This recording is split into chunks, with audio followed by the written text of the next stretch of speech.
જાડેશ્વર ખાતે વડાપ્રધાન નરેન્દ્રભાઈ મોદીની વર્ચ્યુઅલ ઉપસ્થિતિમાં જિલ્લા કક્ષાનો કિસાન સન્માન સમારોહ યોજાયો. ભરૂચના જાડેશ્વર ખાતે સ્વામિનારાયણ મંદિરના પટાંગણમાં જિલ્લા વહીવટતંત્રના ઉપક્રમે જિલ્લા કક્ષાનો કિસાન સન્માન સમારોહ યોજાયો હતો.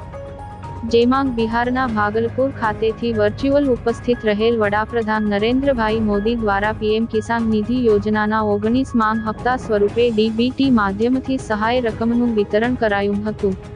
જ્યારે ગાંધીનગર ખાતેથી કાર્યક્રમમાં જોડાયેલ રાજ્યના મુખ્યમંત્રી ભૂપેન્દ્ર પટેલ દ્વારા કૃષિ પ્રગતિ command and control centre web portal અને મોબાઈલ એપ્લિકેશનનું લોકાર્પણ તથા તુવેર ખરીદીનો શુભારંભ કરાવાયો હતો.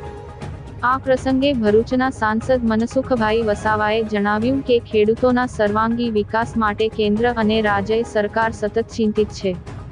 ખેડૂતો અને પશુપાલકોની હંમેશા ચિંતા કરી ખેડૂતોલક્ષી પ્રશ્નો સાંભળી તેનો હકારાત્મક ઉકેલ લાવવા હંમેશા કટિબદ્ધ રહી છે.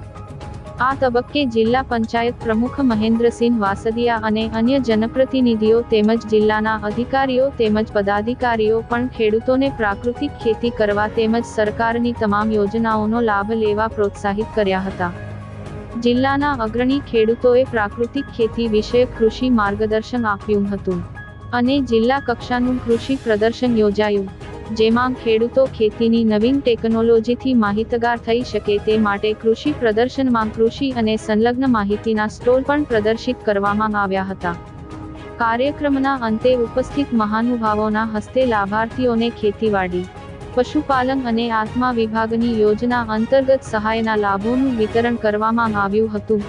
કિસાન સન્માન સમારોહના કાર્યક્રમમાં જિલ્લા કલેક્ટર ગૌરાંગ મકવાણા, જિલ્લા વિકાસ અધિકારી યોગેશ કાપસે, જિલ્લા અગ્રણી મારુતિસિંહ હટોદરિયા, કારોબારી અધ્યક્ષ ધર્મેશ મિસ્ત્રી, આત્મા ભરૂચના પ્રોજેક્ટ ડાયરેક્ટર અબ્દુલ્લા પઠાણ, મદદનીશ ખેતીવાડી અધિકારી કુલદીપ વાળા, નાયબ બાગાયત નિયામક હિરેનભાઈ, ખેતીવાડી વિભાગના સ્ટાફ, અગ્રણી ખેડૂતો સહિત ભરૂચ જિલ્લાના તમામ તાલુકાના ખેડૂતો ઉપસ્થિત રહ્યા હતા.